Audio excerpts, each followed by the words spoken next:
Hello and welcome to Storytelling Live. Well, it's been a crazy week. I had a birthday. Thank you for sending me your regards. It's been amazing. I haven't been able to get to everything quite yet because while I was gone, there was a huge Facebook shutdown. Perhaps you felt it. It's unnerving to acknowledge how integrally the absence or presence of such service is to our lives, to the way we relate to one another. I lost my footing, man. I mean, I didn't lose my footing, but when they had discontinued my account, and I was just like, oh no, I've got, author pages and, I'm involved in like a number of different projects with everyone. I have to write to all these different people to allow the new persona the new account to have access to these projects. So it must have happened Thursday night or Friday night. And so I was like working pretty hard all weekend trying to recuperate my account and everything. And that was stressful. After a week of unmitigated bliss with a quiet private room with my own backyard and all meals prepared and brought down.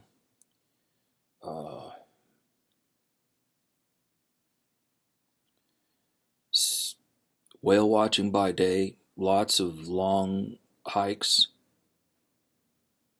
We're waiting for a storm to settle in.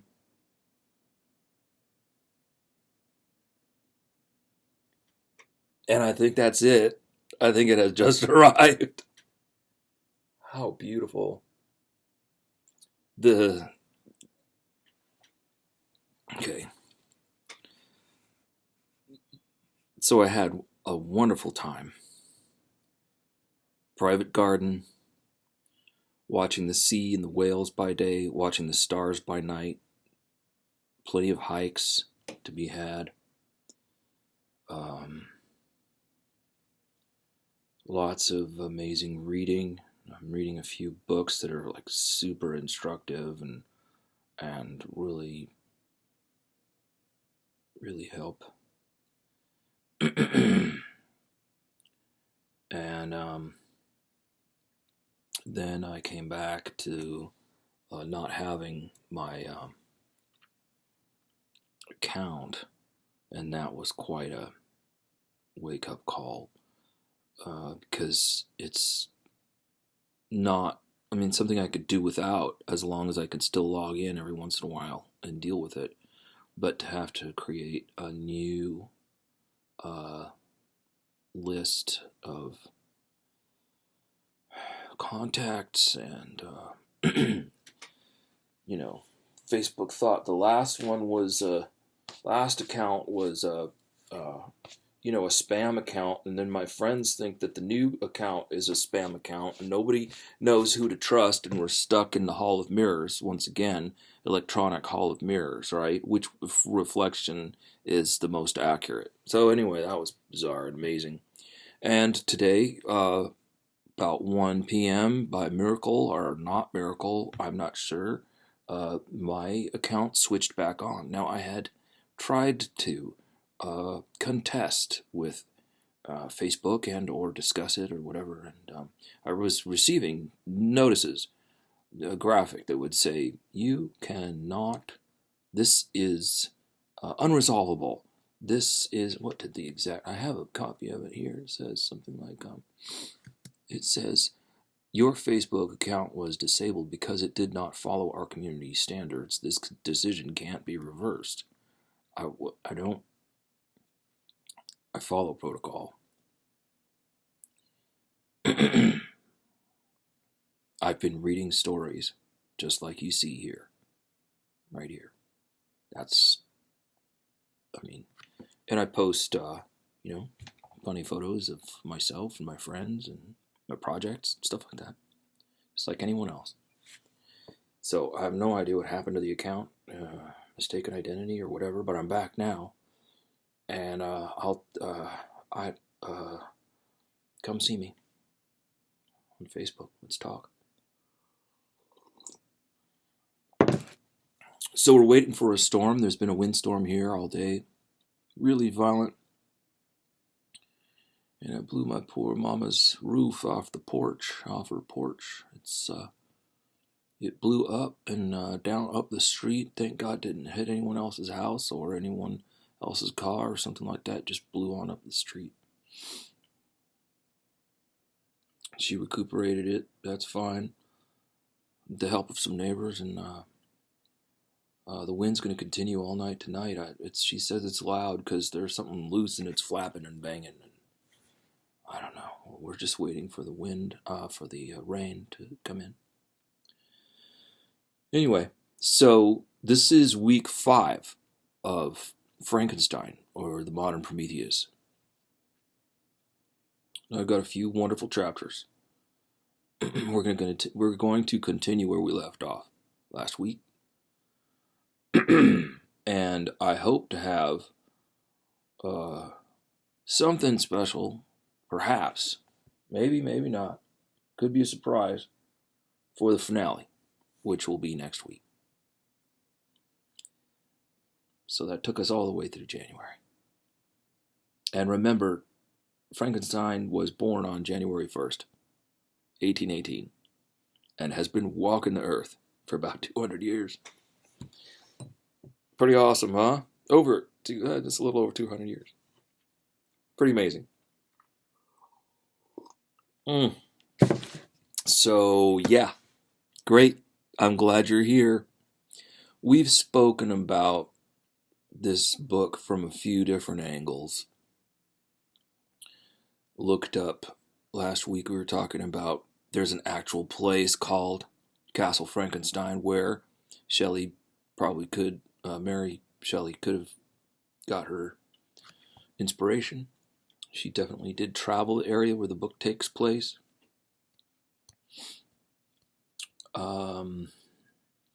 We talked about her upbringing. We talked about her parents. We talked about her mother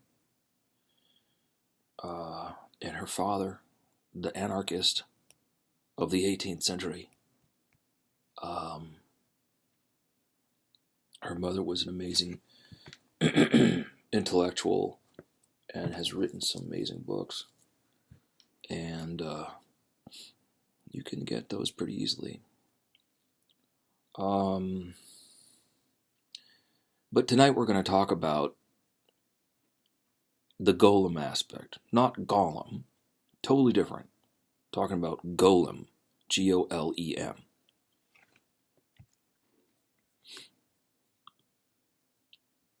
In Jewish folklore, and this is an article from Wikipedia. In Jewish folklore, a golem, Golem, is an animated anthropomorphic being that is created entirely from inanimate matter, usually clay or mud. And I have heard it said that there is an ancient term for mud, which is called Adom, which is Adam, because God made Adam out of clay.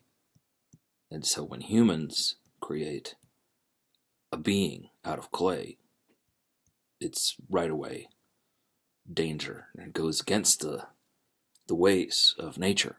So it's technology,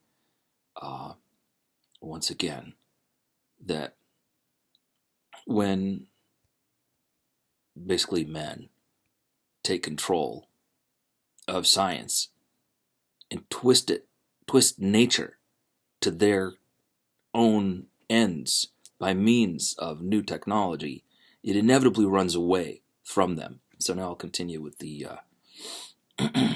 with this little bit of writing here. The word was used to mean an amorphous, unformed material in Psalms and in medieval writing. The most famous golem narrative involves Rabbi Loew of in the 1500s of Prague. Many tales differ on how the golem was brought to life and afterward controlled. And apparently the golem is a highly mutable metaphor with seemingly limitless symbolism. It can be a victim or a villain, Jew or non-Jew, man or woman, or sometimes both. If you're familiar with my writing, then you know about the story of the corn woman, the woman who was made from masa, corn masa, in South America. And that's in my book, Fiercer Monsters. And the book was going to be called Corn Woman, but we didn't want to mistake it for, I don't know, a state guide to Idaho or, of course, the Native American birth of the world legends. So we're talking about Rabbi Loew in Prague in 15 something.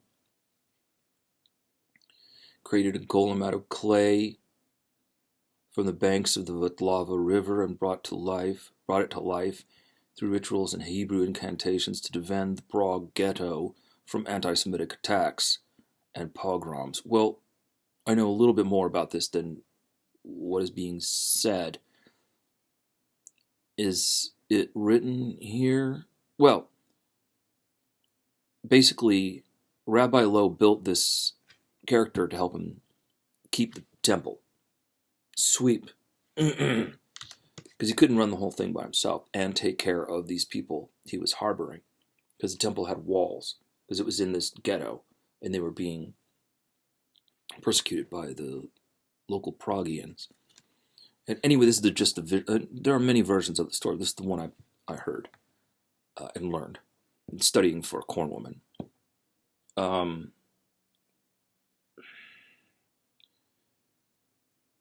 The golem was built to sweep up and help Rabbi Loew take care of these people in the temple, because the temple had walls, thick walls around it. And at one point, one of the members of the temple comes running back up to the gates in the evening, and there's a crowd behind him, and they're blaming him for robbing the jewelry store. And they're slamming, the people are there with the pitchforks and the torches all night long.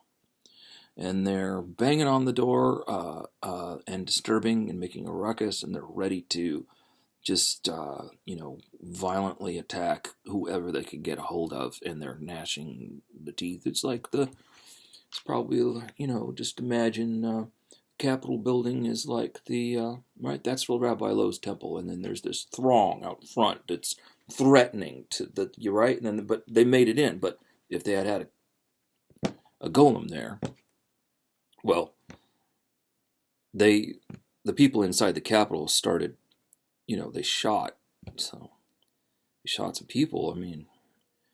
So Rabbi Loew couldn't do that. And then he was fearing for his life because of the frenzy of the throng outside the walls of his temple. So he lets the golem loose. And the golem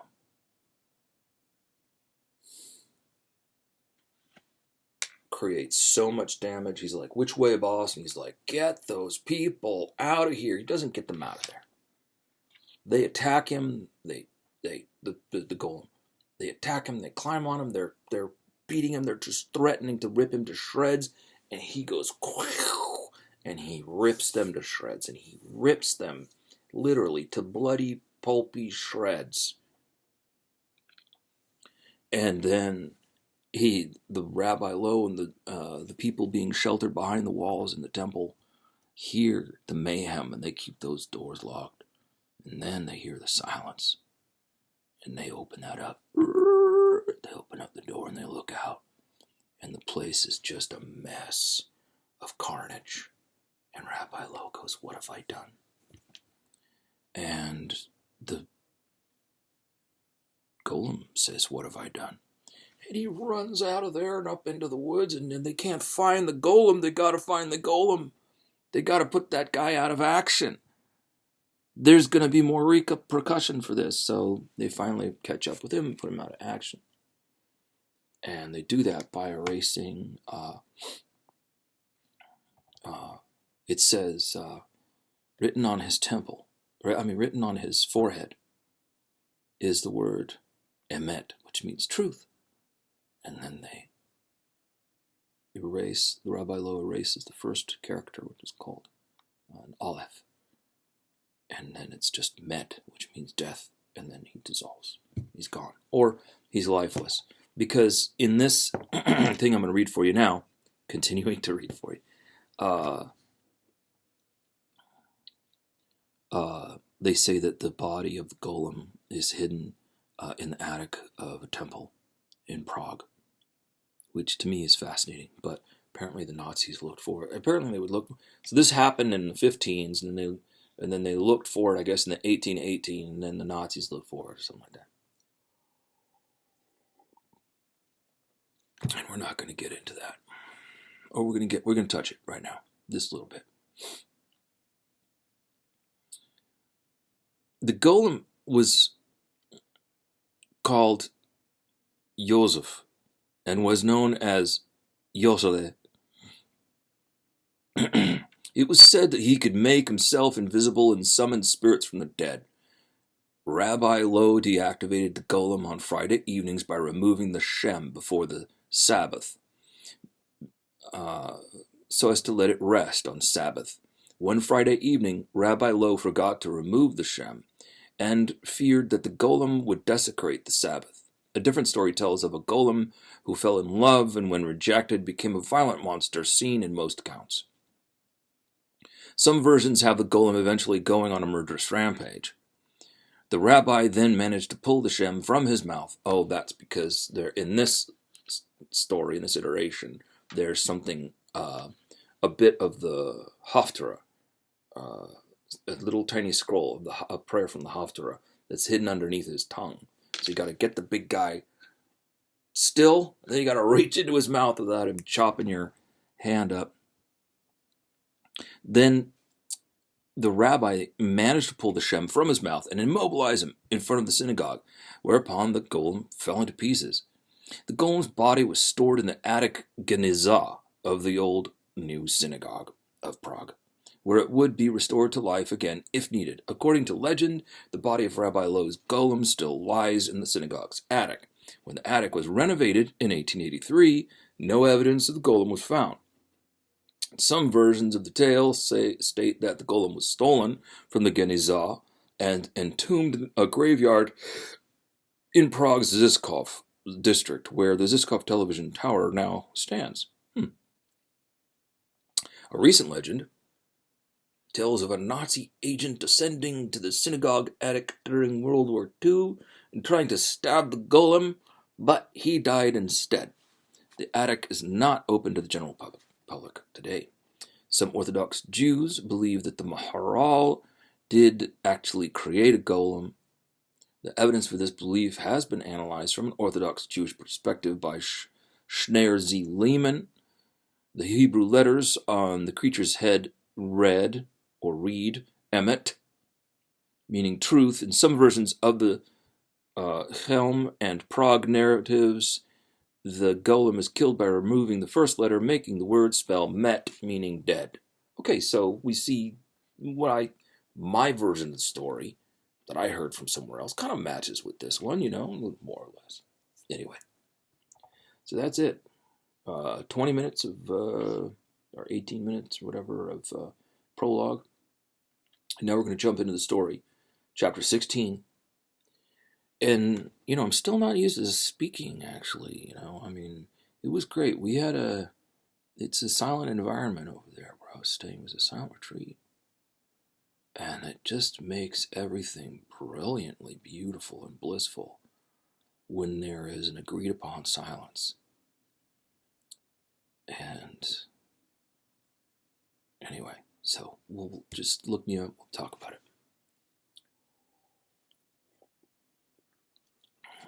Now remember, I'm doing this. This is the monster's narrative, the creature's narrative.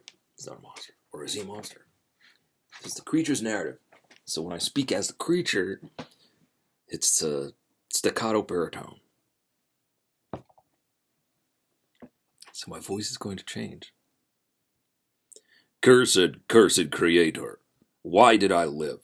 Why, in that instant, did I not extinguish the spark of existence which you had so wantonly bestowed? I know not. Despair had not yet taken possession of me. My feelings were those of rage and revenge. I could with pleasure have destroyed the cottage and its inhabitants, and have glutted myself with their shrieks and misery. When night came, I quitted my retreat and wandered in the wood. And now, no longer restrained by the fear of discovery, I gave vent to my anguish in fearful howlings. Side note, for those of you who were not here last week and who have not seen last week's episode, he was living in a little side shack to this cottage, watching this little family for like a year or something, through a crack in the boards of their structure. And he loved them, and he was helping them. And he'd help them, and he'd go out in the middle of the night and chop firewood for them. And then he'd see how happy they were in the morning to notice that this anonymous gift had been left. And eventually, and he watched them and learned to speak by watching them, and then he picked up some books and learned to read. And so he learned to speak and read, and he thought he would introduce himself to maybe just the blind man. Maybe the blind man would understand, and he could be a part of the family for real, because that's what he wanted. Even Victor, when he was first created, the creature when he was first created, he tried to be friends. He reached his hand out to Victor, who was scared and shrieked and ran out into the street, was afraid of his own creation. It just broke the creature's heart. So he thought that this blind man would be, of course, non-judgmental. And he was non-judgmental until the family came home and they saw the creature. And he's 8 foot tall, and his limbs are giant and long and he's very strong and very big. And he has long black hair and thin black lips and pale skin and yellow eyes. And the young woman from Turkey faints immediately. The young woman who lived there couldn't pick up Safi. She just ran for her own life. And the young man, the son of the blind man, he just runs at the creature and bops him on the head with whatever he can find. And the creature, of course, could have taken him apart, like the golem, and ripped him to shreds. But instead he feels bad. He didn't want to disturb the family like that. So he comes around, and he runs outside, and they're all in a twitter, and he just hides himself until night, until what I just read. And now we're hearing it. When night came, I quitted my retreat and wandered in the wood. And now, no longer restrained by the fear of discovery, I gave vent to my anguish and fearful howlings. I was like a wild beast that had broken the toils, destroying the objects that obstructed me, and ranging through the wood with a stag-like swiftness. Oh, what a miserable night I passed! The cold stars shone in mockery, and the bare trees waved their branches above me, and now and then the sweet voice of a bird burst forth amidst the universal stillness. All, save I, were at rest, or in enjoyment. I, like the archfiend, bore a hell within me, and, finding myself unsympathized with, wished to tear up the trees, spread havoc and destruction around me, and then to have sat down and enjoyed the ruin. But this was a luxury of sensation. that could not endure. I became fatigued with excessive bodily exertion and sank on the damp grass in the sick impotence of despair. There was none among the myriads of men that existed who would pity or assist me, and should I feel kindness toward my enemies? No. From that moment I declared everlasting war against the species, and, more than all, against him who had formed me and sent me forth to this insupportable misery. The sun rose. I heard the voices of men, and knew that it was impossible to return to my retreat during the day. Accordingly, I hid myself in some thick underwood, determining to devote the ensuing hours to reflection on my situation. The pleasant sunshine and the pure air of day restored me to some degree of tranquility, and when I considered what had passed at the cottage, I could not help believing that I had been too hasty in my conclusions. I had certainly acted imprudently. It was apparent that my conversation had interested the father in my behalf, and I was a fool in having exposed my person to the horror of his children. I ought to have familiarized the old Delazy to me, and by degrees to have discovered myself to the rest of his family, when they should have been prepared for my approach. But I did not believe my errors to be irretrievable, and after much consideration, I resolved to return to the cottage, seek the old man, and by my representations win him to my party. And these thoughts calmed me, and in the afternoon I sank into profound sleep. But the fever of my blood did not allow me to be visited by peaceful dreams. The horrible scene of the preceding day was forever acting before my eyes. The females were flying, and the enraged Felix tearing me from his father's feet. I woke exhausted, and, finding that it was already night, I crept forth from my hiding place, and went in search of food. When my hunger was appeased, I directed my steps toward the well-known path that conducted to the cottage. All there was at peace. I crept into my hovel, and remained in silent expectation of the accustomed hour when the family arose. And that hour passed. The sun mounted high in the heavens, but the cottagers did not appear. I trembled violently, apprehending some dreadful misfortune. The inside of the cottage was dark, and I heard no motion. I cannot describe the agony of this suspense. Presently, 2 countrymen passed by, but, pausing near the cottage, they entered into conversation, using violent gesticulations. But I did not understand what they said, as they spoke the language of the country, which differed from that of my protectors.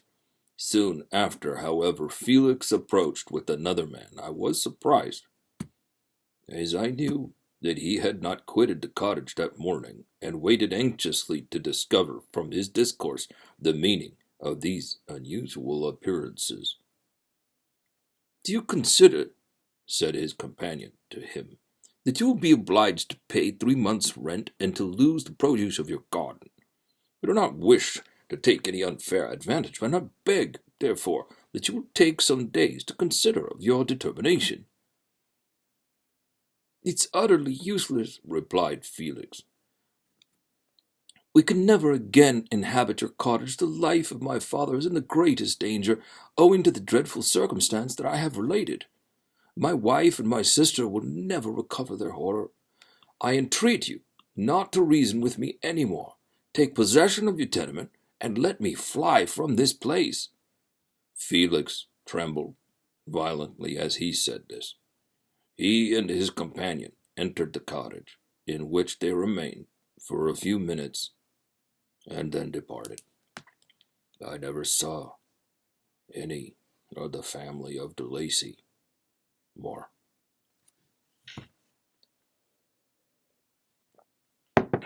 I continued for the remainder of the day in my hovel, in a state of utter and stupid despair. My protectors had departed, and had broken the only link that held me to the world. For the first time, the feelings of revenge and hatred filled my bosom, and I did not strive to control them. But allowing myself to be borne away by the stream, I bent my mind toward injury and death. When I thought of my friends, of the mild voice of de Lacy, the gentle eyes of Agatha, and the exquisite beauty of the Arabian, these thoughts vanished, and a gush of tears somewhat soothed me.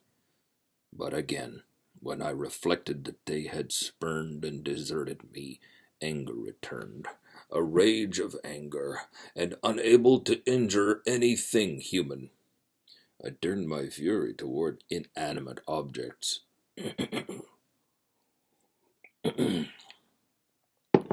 As night advanced, I placed a variety of combustibles around the cottage, and, after having destroyed every vestige of cultivation in the garden, I waited with forced impatience until the moon had sunk to commence my operations. As the night advanced, a fierce wind arose from the woods and quickly dispersed the clouds that had loitered in the heavens. A blast tore along like a mighty avalanche, and produced a kind of insanity in my spirits that burst all bounds of reason and reflection. I lighted the dry branch of a tree and danced with fury around the devoted cottage, my eyes still fixed on the western horizon, the edge of which the moon nearly touched. A part of its orb was at length hid, and I waved my brand. It sunk, and with a loud scream I fired the straw and heath and bushes which I had collected. The wind fanned the fire. The cottage was quickly enveloped by the flames which clung to it and licked it with their forked and destroying tongues. As soon as I was convinced that no assistance could save any part of the habitation, I quitted the scene and sought for refuge in the woods. And now, with the world before me, whither should I bend my steps? I resolved to fly far from the scene of my misfortunes. But to me, hated and despised, every country must be equally horrible. Or hated and despised. At length, the thought of you crossed my mind. I learned from your papers that you were my father, my creator, and to whom I could apply with more fitness than to him who had given me life. Among the lessons that Felix had bestowed upon Safie, geography had not been omitted. I had learned from these the relative situations of the different countries of the earth. You had mentioned Geneva as the name of your native town, and towards this place I resolved to proceed. But how was I to direct myself? I knew that I must travel in a southwesterly direction to reach my destination, but the sun was my only guide. I did not know the names of the towns that I was to pass through, nor could I ask information from a single human being, but I did not despair. From you only could I hope for succor, although Towards you, I felt no sentiment but that of hatred.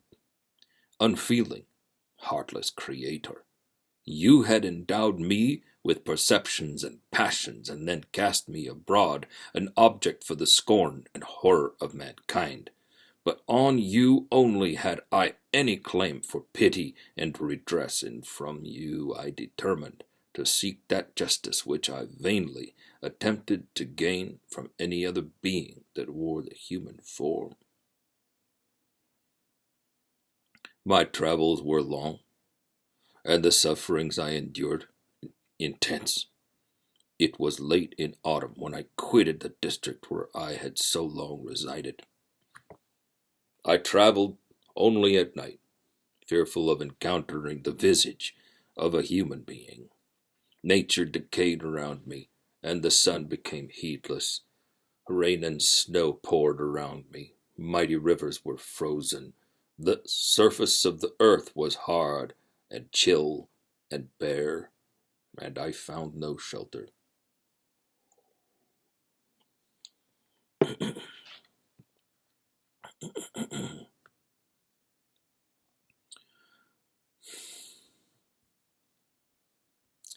O earth, how often did I imprecate curses on the cause of my being!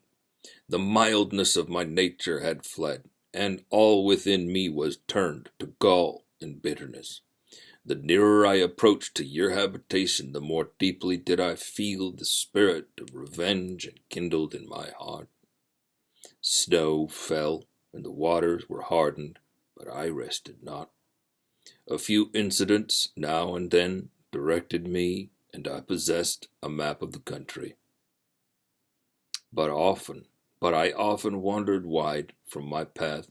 The agony of my feelings allowed me no respite. No incident occurred from which my rage and misery could not extract its food, but a circumstance that happened when I arrived on the confines of Switzerland, when the sun had recovered its warmth, and the earth again began to look green, confirmed in an especial manner the bitterness and horror of my feelings.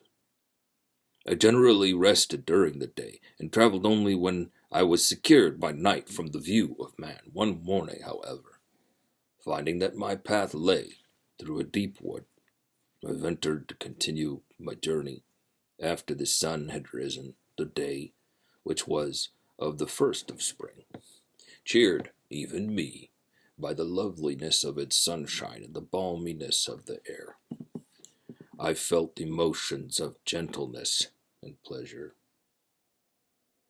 that had long appeared dead revive within me. Half surprised by the novelty of these sensations, I allowed myself to be borne away by them, and forgetting my solitude and deformity, dared to be happy. Soft tears again bedewed my cheeks, and I even raised my humid eyes with thankfulness toward the blessed sun which bestowed such joy upon me. I continued to wind among the paths of the wood until I came to its boundary, which was skirted by a deep and rapid river, into which many of the trees bent their branches, now budding with the fresh spring.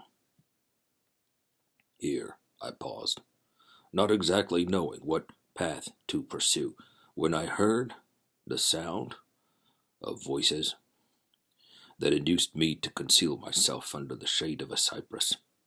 I was scarcely hid when a young girl came running toward the spot where I was concealed, laughing as if she ran from someone in sport.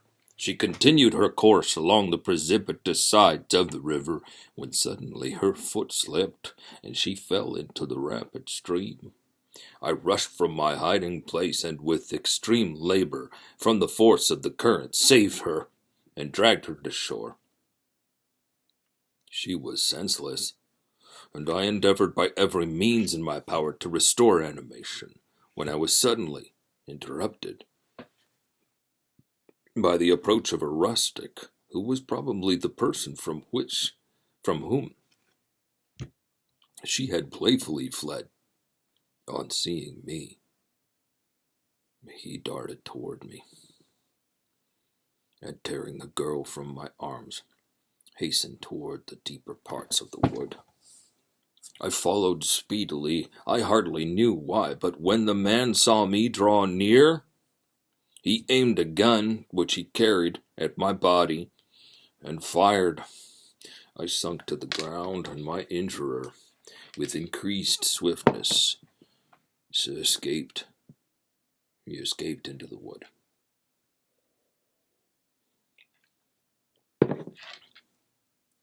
This was the reward of my benevolence. I had saved a human being from destruction, and as recompense, I now writhed under the miserable pain of a wound which shattered the flesh and bone. The feelings of kindness and gentleness which I had entertained but a few moments before gave place to hellish rage and gnashing of teeth. Inflamed by pain, I vowed eternal hatred and vengeance to all mankind, but the agony of my wound overcame me, and my pulses paused, and I fainted. For some weeks, I led a miserable life in the woods, endeavoring to cure the wound which I had received. The ball had entered my shoulder, and I knew not whether it remained there or passed through. At any rate, I had no means of extracting it. My sufferings were augmented also by the oppressive sense of the injustice and ingratitude of their infliction. My daily vows rose for revenge, a deep and deadly revenge, such as would alone compensate for the outrages and anguish I had endured. After some weeks, my wound healed, and I continued my journey. The labors I endured were no longer to be alleviated by the bright sun or gentle breezes of spring. All joy was but a mockery, which insulted my desolate state and made me feel more painfully that I was not made for the enjoyment of pleasure. But my toils now drew near a close, and in 2 months from this time, I reached the environs of Geneva.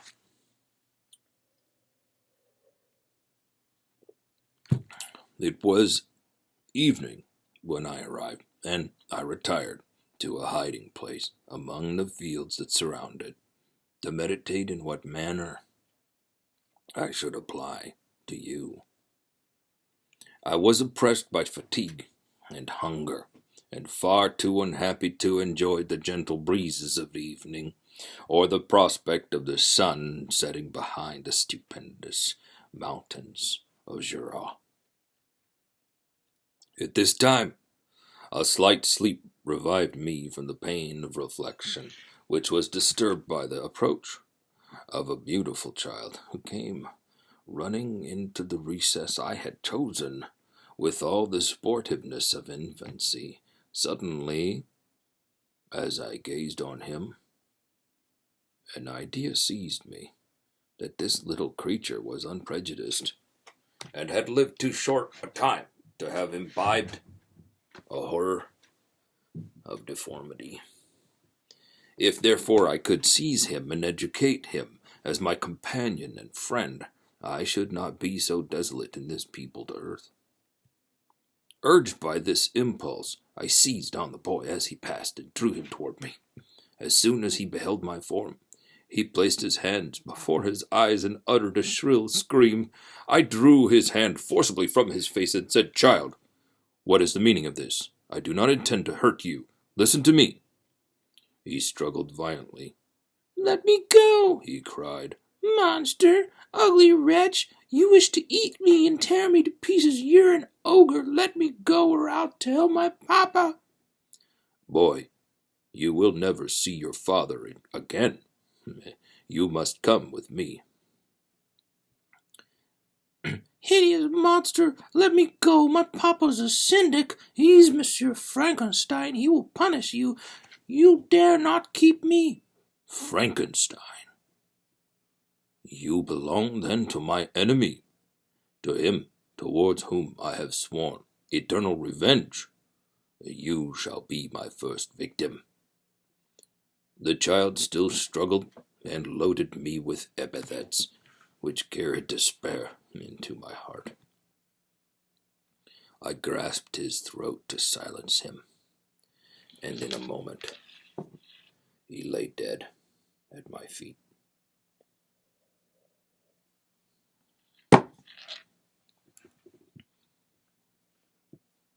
I gazed on my victim, and my heart swelled with exultation and hellish triumph. Clapping my hands, I exclaimed, I too can create desolation. My enemy is not invulnerable. This death will carry despair to him, and 1,000 other miseries shall torment and destroy him.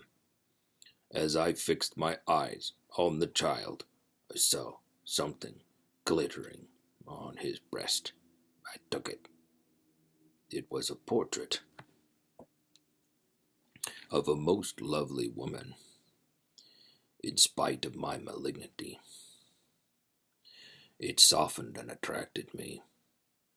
For a few moments I gazed with delight on her dark eyes, fringed by deep lashes, her lovely lips.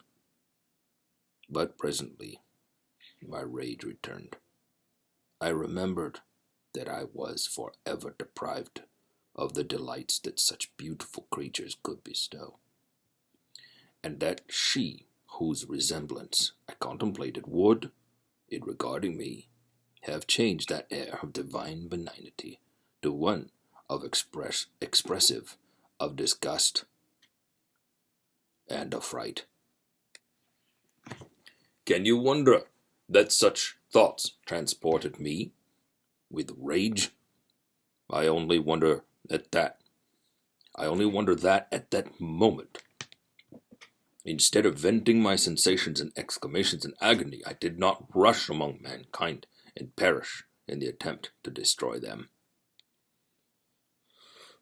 While I was overcome by these feelings, I left the spot where I had committed the murder, and seeking a more secluded hiding place, I entered a barn which had appeared to me to be empty. A woman was sleeping on some straw.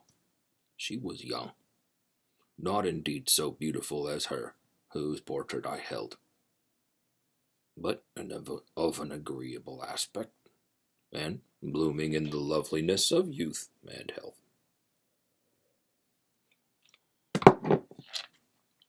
I bent over her and whispered, Awake, fairest, thy lover is near. He who would give his life but to obtain one look of affection from thine eyes, my beloved, awake. The sleeper stirred. A thrill of terror ran through me. Should she indeed awake and see me, and curse me, and denounce the murderer? Thus would she certainly act, if her darkened eyes opened and she beheld me. The thought was madness. It stirred the fiend within me. Not I, but she shall suffer. The murder I have committed because I am forever robbed of all that she could give me. She shall atone. The crime had its source in her. Be hers the punishment, thanks to the lessons of Felix and the sanguinary laws of man. I had learned now to work mischief. I bent over her and placed the portrait securely in one of the folds of her dress. She moved again, and I fled. For some days, I haunted the spot where these scenes had taken place, sometimes wishing to see you, sometimes resolved to quit the world and its miseries forever.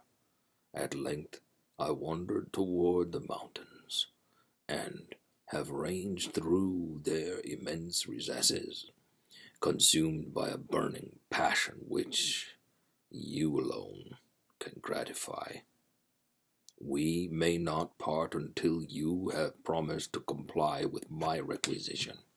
I am alone and miserable. Man will not associate with me, but one as deformed and horrible as myself would not deny herself to me. My companion must be one of the same species and have the same defects. This being you must create. Chapter 23.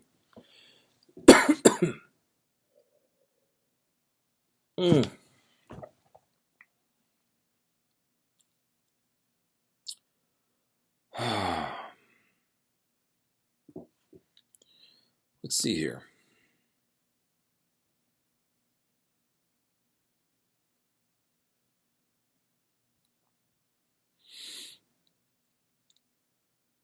So now we can kind of know the monsters gig. And now we're back to actually Victor speaking, I believe. Blah, blah, blah, blah, blah, blah, blah, blah, blah.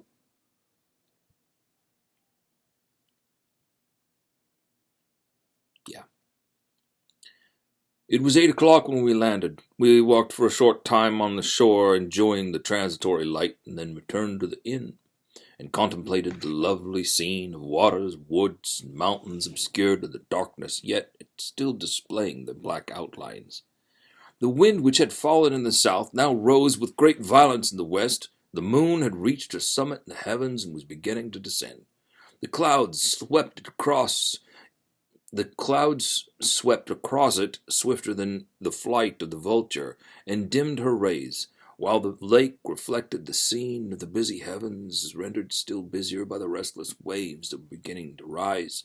Suddenly a heavy storm of rain descended. I had been calm during the day. Yes. But so soon as night obscured the shapes of objects, 1,000 fears arose in my mind. I was anxious and watchful while my right hand grasped a pistol which was hidden in my bosom. Every sound terrified me, but I resolved that I would sell my life dearly and not shrink from the conflict until my own life or that of my adversary was extinguished. Elizabeth observed my agitation for some time, in timid and fearful silence, but there was something in my glance which communicated terror to her, and trembling, she asked, "What is it that agitates you, my dear Victor? What is it you fear?" "Oh, peace, peace, my love," replied I. "This night and all will be safe, but this night is dreadful, very dreadful." I passed an hour in this state of mind, when suddenly I reflected how fearful the combat which I momentarily expected would be to my wife, and I earnestly entreated her to retire, resolving not to join her until I had obtained some knowledge as to the situation of my enemy. She left me, and I continued some time walking up and down the passages of the house and inspecting every corner that might afford a retreat to my adversary. But I discovered no trace of him, and was beginning to conjecture that some fortunate chance had intervened to prevent the execution of his menaces, when suddenly I heard a shrill and dreadful scream. It came from the room into which Elizabeth had retired. As I heard it, the whole truth rushed into my mind. My arms dropped, the motion of every muscle and fibre was suspended. I could feel the blood trickling in my veins, and tingling in the extremities of my limbs. This state lasted but for an instant. The scream was repeated, and I rushed into the room. Great God! Why did I not then expire? Why am I here to relate the destruction of the best hope and the purest creature on earth? She was there, lifeless and inanimate, thrown across the bed, her head hanging down, and her pale, distorted features half covered by her hair. Everywhere I turn I see the same figure. Her bloodless arms, a relaxed form hung by the murderer on its bridal bier. Could I behold this, and live? Alas, life is obstinate and clings closest where it is most hated. For a moment only did I lose recollection. I fell senseless on the ground. When I recovered, I found myself surrounded by the people of the inn. Their countenances expressed a breathless terror, but the horror of others appeared only as a mockery, a shadow of the feelings that oppressed me. I escaped from them to the room where lay the body of Elizabeth, my love, my wife, so lately living, so dear, and so worthy. She had been moved from the posture in which I had first beheld her, and now, as she lay, her head upon her arm, and a handkerchief thrown across her face and neck, I might have supposed her asleep. I rushed towards her, and embraced her with ardor, but the deadly languor and coldness of the limbs told me that what I now held in my arms had ceased to be the Elizabeth whom I had loved and cherished. The murderous mark of the fiend's grasp was on her neck, and the breath had ceased to issue from her lips. While I still hung over her in the agony of despair, I happened to look up. The windows of the room had before been darkened, and I felt a kind of panic on seeing the pale yellow light of the moon illuminate the chamber. The shutters had been thrown back, and, with a sensation of horror not to be described, I saw at the open window a figure, the most hideous and abhorred. A grin was on the face of the monster. He seemed to jeer, as with his fiendish finger he pointed towards the corpse of my wife. I rushed toward the window and, drawing a pistol from my bosom, fired, but he eluded me, leapt from his station, and, running with the swiftness of lightning, plunged into the lake. The report of the pistol brought a crowd into the room. I pointed to the spot where he had disappeared, and we followed the track with boats. Nets were cast, but in vain. After passing several hours, we returned hopeless, most of my companions believing it to have been a form conjured up by my fancy. After having landed, they proceeded to search the country, parties going in different directions among the woods and vines. I attempted to accompany them and proceeded a short distance from the house, but my head whirled round. My steps were like those of a drunken man. I fell at last in a state of utter exhaustion. A film covered my eyes, and my skin was parched with the heat of fever. In this state I was carried back and placed on a bed, hardly conscious of what had happened. My eyes wandered around the room as if to seek something that I had lost. After an interval, I arose, and, if by instinct, crawled into the room where the corpse of my beloved lay. There were women weeping around. I hung over it, and joined my sad tears to theirs. All this time no distinct idea presented itself to my mind, but my thoughts rambled to various subjects, reflecting confusedly on my misfortunes and their cause. I was bewildered in a cloud of wonder and horror. The death of William, the execution of Justine, the murder of Clerval, and lastly of my wife?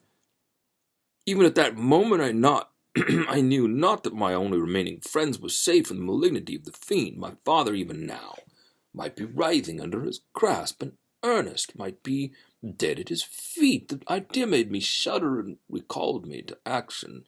I started up and resolved to return to Geneva with all possible speed. There were no horses to be procured. and I must return by the lake. But the wind was unfavorable, and the rain fell in torrents. However, it was hardly morning, and I might reasonably hope to arrive by night. I hired men to row, and took an oar myself, for I had always experienced relief from mental torment in bodily exercise. But the overflowing misery I now felt and the excess of agitation that I endured rendered me incapable of any exertion. I threw down the oar, and leaning my head upon my hands, gave way to every gloomy idea that arose. If I looked up, I saw the scenes which were familiar to me in my happier time, and which I had contemplated but the day before in the company of her who was now but a shadow and a recollection. Tears streamed from my eyes. The rain had ceased for a moment, and I saw the fish play in the water as they had done a few hours before. They had then been observed by Elizabeth. Nothing is so painful to the human mind as a great and sudden change. The sun might shine, or the clouds might lower, but nothing could appear to me as it had done the day before. A fiend had snatched from me every hope of future happiness. No creature had ever been so miserable as I was. So frightful an event is single in the history of man. But why should I dwell upon the incidents that followed this last overwhelming event? Mine has been a tale of horrors. I have reached their acme, and what I must now relate can but be tedious to you. Know that one by one my friends were snatched away, and I was left desolate. My own strength is exhausted, and I must tell, in a few words, what remains of my hideous narration. I arrived at Geneva. My father and Ernest yet lived, but the former sunk under the tidings that I bore. I see him now, excellent and venerable old man. His eyes wandered in vacancy, for they had lost their charm and their delight. His Elizabeth, his more than daughter, whom he doted on with all that affection which a man feels who, in the decline of life, having few affections, clings more earnestly to those that remain. Cursed be the fiend that brought misery on his grey hairs, and doomed him to waste and wretchedness. He could not live under the horrors that were accumulated around him. The springs of existence suddenly gave way. He was unable to rise from his bed in a few days.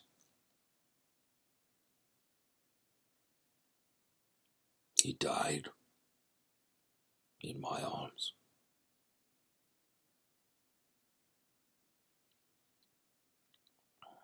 What then became of me? I know not. I lost sensation, and chains and darkness were the only objects that pressed upon me. Sometimes, indeed, I dreamt that I wandered in flowery meadows and pleasant vales with the friends of my youth. But I awoke, and found myself in a dungeon. Melancholy followed. But by degrees I gained a clear conception of my miseries and situation, and I was then released from my prison, for they had called me mad, and during many months, as I understood, a solitary cell had been my habitation. Liberty, however, had been a useless gift to me, had I not, as I awakened to reason, at the same time awakened to revenge. As the memory of past misfortunes pressed upon me, I began to reflect on their cause, the monster whom I had created, the miserable daemon whom I had sent abroad into the world for my destruction. I was possessed by a maddening rage when I thought of him, and desired and ardently prayed that I might have him within my grasp to wreak a great and signal revenge on his cursed head. Nor did my hate confine itself to useless wishes. I began to reflect on the best means of securing him. and for this purpose, about a month after my release, I repaired to a criminal judge in the town, and I told him that I had an accusation to make, that I knew the destroyer of my family, and that I required him to exert his whole authority for the apprehension of the murderer. The magistrate listened to me with attention and kindness. "Be assured, sir," said he, "no pains or exertions on my part shall be spared to discover the villain." "Thank you," replied I. "Listen, therefore, to the deposition that I have to make. It is indeed a tale so strange that I should fear you would not credit it, were there not something in truth, which, however wonderful, forces conviction.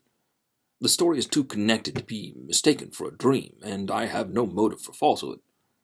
My manner, as I thus addressed him, was impressive, but calm. I had formed in my own heart a resolution to pursue my destroyer unto death, and this purpose quieted my agony, and for an interval reconciled me to life.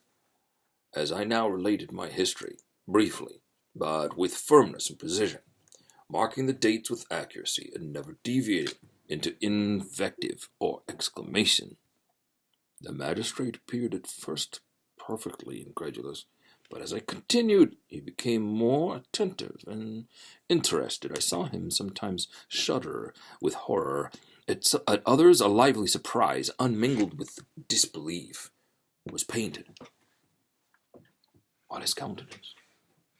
When I had concluded my narration, I said, "This is the being whom I accuse, and for whose seizure and punishment I call upon you to exert your whole power. It is your duty as a magistrate, and I believe and hope that your feelings as a man will not revolt from the execution of those functions on this occasion."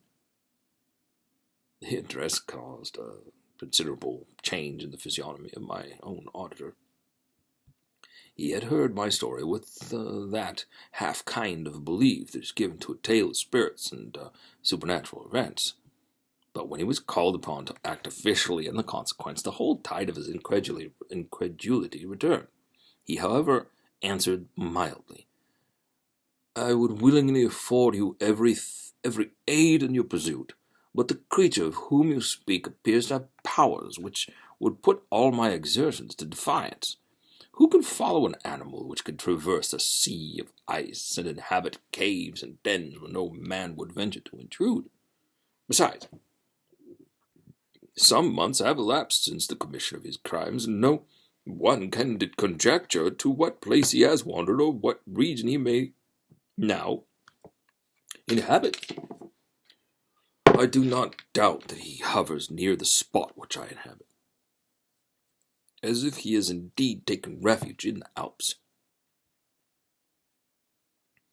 And if he has indeed taken refuge in the Alps, he may be hunted like the chamois, and destroyed as a beast of prey. But I perceive your thoughts. You do not credit my narrative, and do not intend to pursue my enemy with the punishment which is his desert." As I spoke, rage sparkled in my eyes. The magistrate was intimidated. "You're mistaken," said he. "I will exert myself, and if it is in my power to seize the monster, be assured that he shall suffer punishment proportionate to his crimes. But I fear, from what you have yourself described to be his properties, that this will prove impracticable.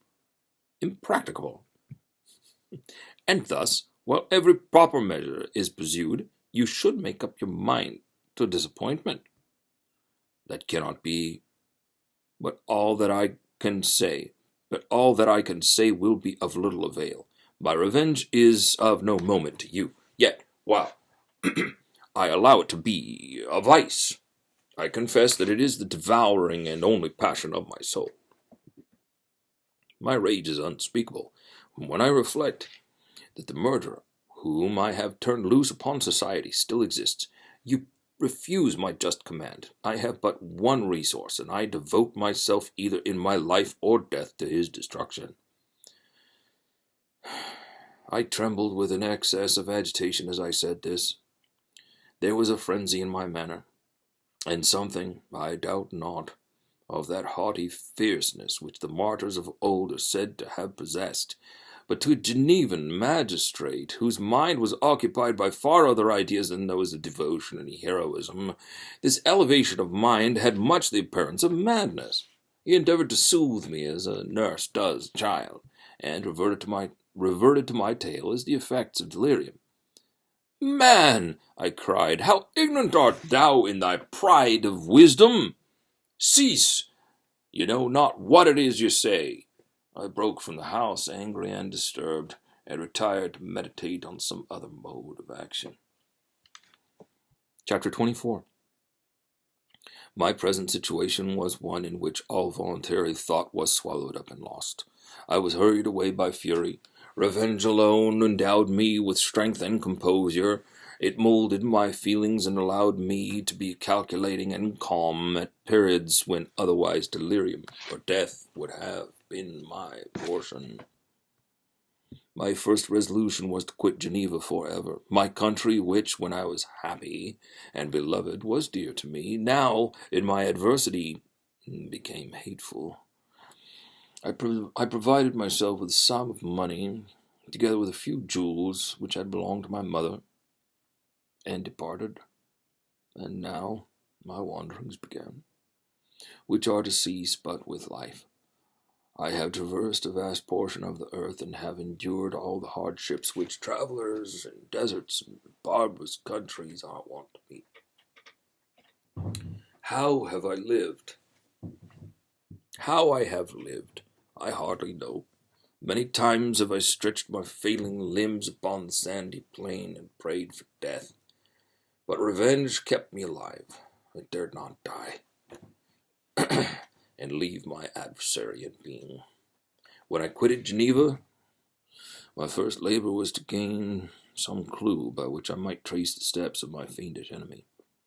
But my plan was unsettled, and I wandered many hours round the confines of the town, uncertain what path I should pursue. As night approached, I found myself at the entrance of the cemetery where William, Elizabeth, and my father reposed. I entered it, and approached the tomb, which marked their graves. Everything was silent, except the leaves of the trees, which were gently agitated by the wind. The night was nearly dark, and the scene would have been solemn and affecting even to an uninterested observer. The spirits of the departed seemed to flit around and to cast a shadow, which was felt but not seen, around the head of the mourner. The deep grief which this scene had at first excited quickly gave way to rage and despair. They were dead, and I lived. Their murderer also lived, and to destroy him I must drag out my weary existence. I knelt on the grass, and kissed the earth, and with quivering lips exclaimed, "By the sacred earth on which I kneel, by the shades that wandered near me, by the deep and eternal grief that I feel, I swear, and by thee, O night, and the spirits that preside over thee, to pursue the daemon who caused this misery until he or I shall perish in mortal conflict. For this purpose I will preserve my life, to execute this dear revenge. Will I again behold the sun and tread the green herbage of earth, which otherwise should vanish from my eyes forever. And I call on you, spirits of the dead, and on you, wandering ministers of vengeance, to aid and conduct me in my work. Let the cursed and hellish monster drink deep of agony. Let him feel the despair that now torments me." I had begun my adjuration with solemnity and an awe which almost assured me that the shades of my murdered friends heard and approved my devotion. But the furies possessed me as I concluded, and rage choked my utterance. I was answered through the stillness of night by a loud and fiendish laugh. Oh, oh, oh, oh, oh, oh, oh. It rung on my ears long and heavily, and the mountains re-echoed it, and I felt as if all hell surrounded me with mockery and laughter. Surely in that moment I would have been possessed by frenzy and have destroyed my miserable existence, but that my vow was heard, and that I was reserved for vengeance. The laughter died away when a well-known and abhorred voice, apparently close to my ear, addressed me in an audible whisper. I am satisfied. Miserable wretch, you have determined to live, and I am satisfied. I darted toward the spot from which the sound proceeded, but the devil eluded my grasp. Suddenly the broad disk of the moon arose and shone full upon his ghastly and distorted shape as he fled with more than mortal speed. I pursued him, and for many months this has been my task. Guided by a slight clue, I followed the windings of the Rhone, but vainly. The blue Mediterranean appeared, and by a strange chance I saw the fiend enter by night and hide himself in a vessel bound for the Black Sea. I took my passage on the same ship, but he escaped. I know not how. Amidst the wilds of Tartary and Russia, although he still evaded me, I have ever followed in his track.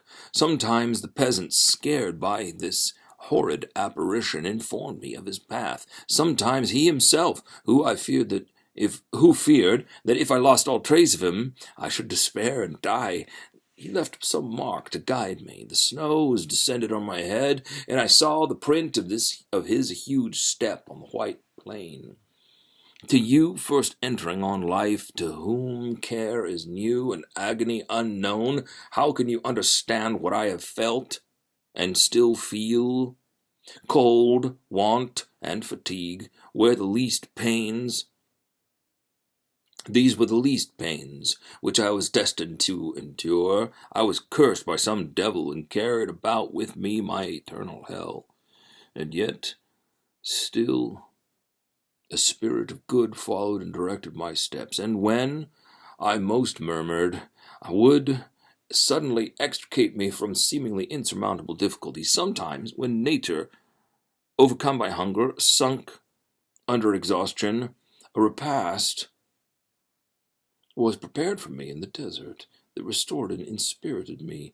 The fare was, indeed, coarse, such as the peasants of the country ate, but I will not doubt that it was set there by the spirits that I had invoked to aid me.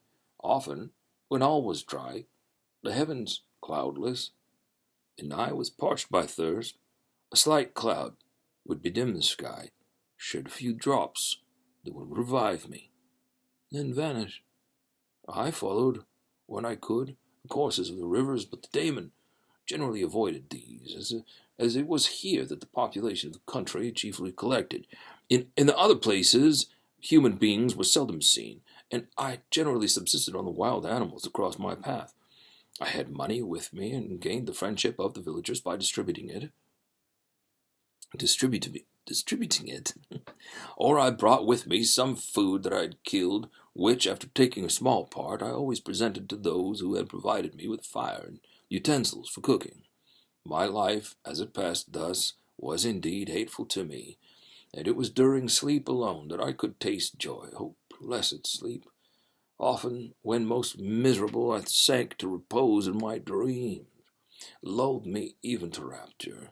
The spirits that guarded me had provided these moments, or rather hours, of happiness, that I might retain strength to fulfill my pilgrimage.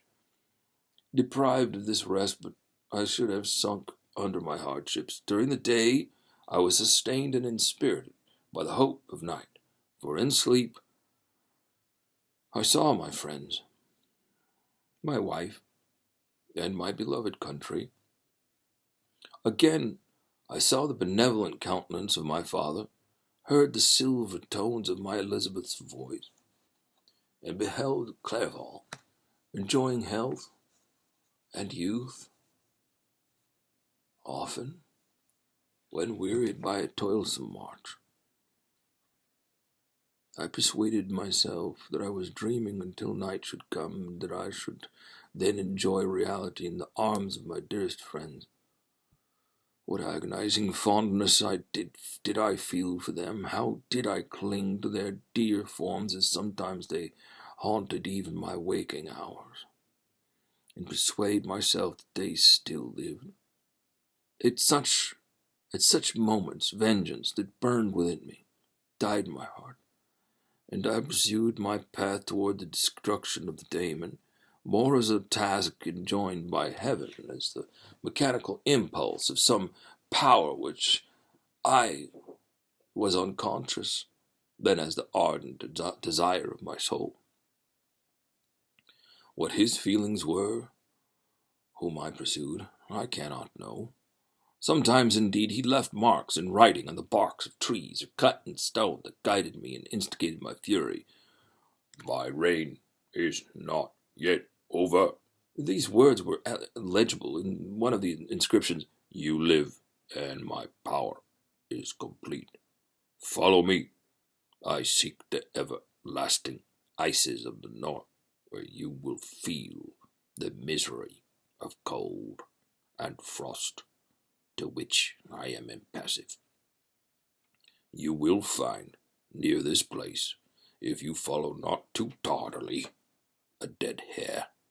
Eat and be refreshed. Come on, my enemy. We have yet to wrestle for our lives, but many hard and miserable hours must you endure until that period shall arrive. Scoffing devil! Again do I vow vengeance. Again do I devote these miserable fiend to torture and death. Never will I give up my search until he or I perish. And then, with what ecstasy shall I join my Elizabeth and my departed friends, who even now prepare for me the reward of my tedious toil and horrible pilgrimage.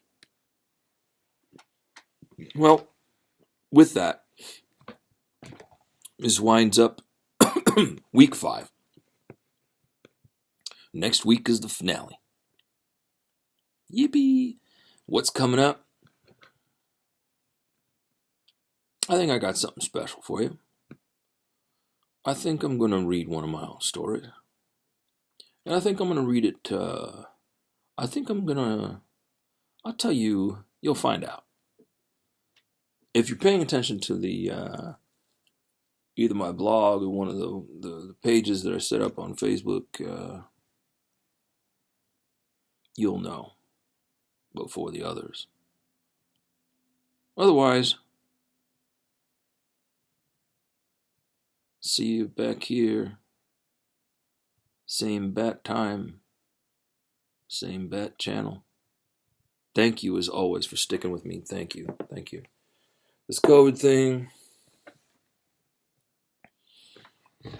well, let's just give it another couple weeks and see how we feel. I hope, speaking about I'm just talking about winding up the main panic, trying to get the hospital rates down low, wearing our masks, seeing how we can sort of hunker down for a couple weeks and maybe, liberate our society so that we can go back to living in some semblance of, the way we used to live, if that's ever going to be retrievable. In any case, again, thank you for your kindness, and thank you for all your messages for my birthday.